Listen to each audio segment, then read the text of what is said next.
Hey everybody, it's your pal Jonny here, and this is Jonny Draws episode 10. Today's subject is the Morrigan, drawn in the Art Nouveau style. For those who don't know, Art Nouveau was an art style and philosophy that was popular from roughly 1890 to 1910, particularly paintings, furniture, and architecture of the time. Art Nouveau paintings typically have a bright, floral, and romantic feel to them, but that being said, I thought it would be fun to do the opposite and design a piece with a darker, more dramatic tone instead. I wanted to see if mashing the style's nature-inspired aesthetic with the supernatural subject of my piece would produce an interesting look. I also wanted to challenge myself with a piece that required some planning, so my primary focus on this project was to design a moderately detailed drawing while incorporating fundamental ideas and techniques that I've been avoiding, such as designing a line composition, creating thumbnails, and establishing values. At the start of this project, I originally wanted to draw the Grim Reaper, but I also wanted to portray a beautiful woman as the main subject. Instead of doing a conventional Grim Reaper drawing, I looked into different goddesses and angels of death for my subject and finally settled on the Morrigan, since she especially fit the image I was going for. The Morrigan is a shape-shifting goddess of death and war from Irish lore. She is often depicted as a beautiful woman with dark hair, but is also known to change her appearance and even age at will. She is often associated with the crow or raven, battlefields, and foretelling doom. I decided to draw the Morrigan summoning a crow familiar as the subject for this piece. Using Andrew Loomis's informal subdivision technique from his book Creative Illustration, I created the foundation of my drawing with a line composition, which would allow me to figure out how I'd place my shapes and values. After sketching out a dozen thumbnails, I then settled on a simple C-line shape for the Morrigan, her familiar, and her name. With my rough composition in place, I then divided my shapes into 4 values: white, light gray, dark gray, and black. Once I got the composition rearranged to my liking, I fired up clipstudiopaint and started drawing. I roughed in my basic shapes with CSP's pencil tool, and then made a first sketch of the Morrigan. I wasn't particularly happy with the initial line work, so I decided to do another pass in red with the G-Pen tool. I found that the pen tool gave me a tighter line that still had a slight sketchiness to it, so I carried on and finished the line work for my characters. Next, I got started on the background frame of the picture and experimented with CSP's ruler tools. clipstudiopaint has a bunch of useful ruler tools such as the figure ruler, the concentric circle ruler, and the symmetry ruler, most of which I used today. Art Nouveau pieces tend to have a lot of circles and curvy lines, so utilizing these tools on digital pieces comes in handy when you're trying to achieve consistency with your line work. CSP also makes it easy to change the color of your line work by clicking the lock transparency icon on the relevant layer. This feature adds convenience and flexibility if you want to adjust your line work to better suit your color palette, or maybe just experiment with different effects. Finally, I got to laying in my colors, working from back to front. Since my subject is an Irish legend, I knew I had to go with green, but I also used yellows, some reds, dark grays, and blacks for the painting overall. Keeping in mind my value guide, I decided to use a dark green for the background, black for her hair, outer dress, and the crow, lighter colors for her skin and underdress, and touches of red for her eyes and lips and the crow's eyes. I used CSP's gradient tool to color in a dark green to mid-green gradient for the background, and then painted in the rings of bricks in the disc set behind the Morrigan.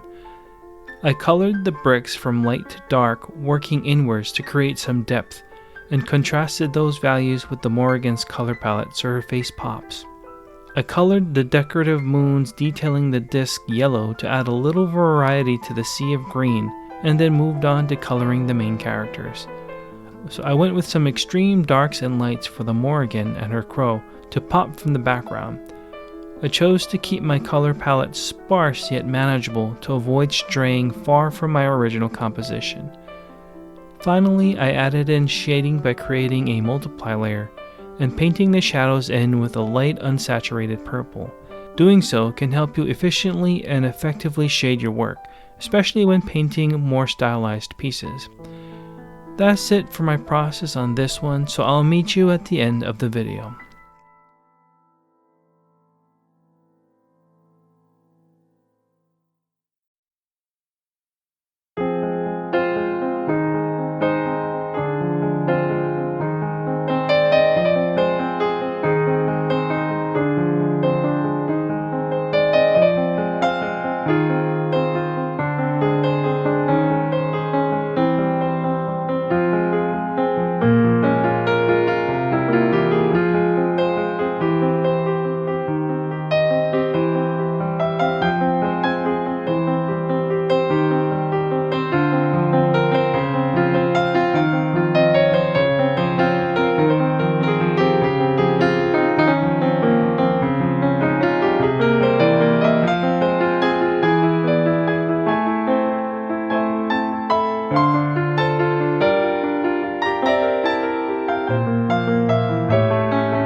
To sum things up, I think I achieved my goal of producing a detailed planned out piece. Starting by developing a composition I liked by reiterating through multiple thumbnails really helped, and organizing my values and colors helped me solidify my composition further. Upon reflection, I think I should have put more thought into my background and added more decorative motifs to utilize more of the empty space. That being said, there's also the risk of over-designing, so I decided to keep things simple. I also could have pushed the gesture, angle, or framing to get a more dynamic pose, and my figure drawing still needs work. All in all, I think it turned out well, but there's still lots of room for improvement. That's all I got for you today. Thank you for watching, and bye!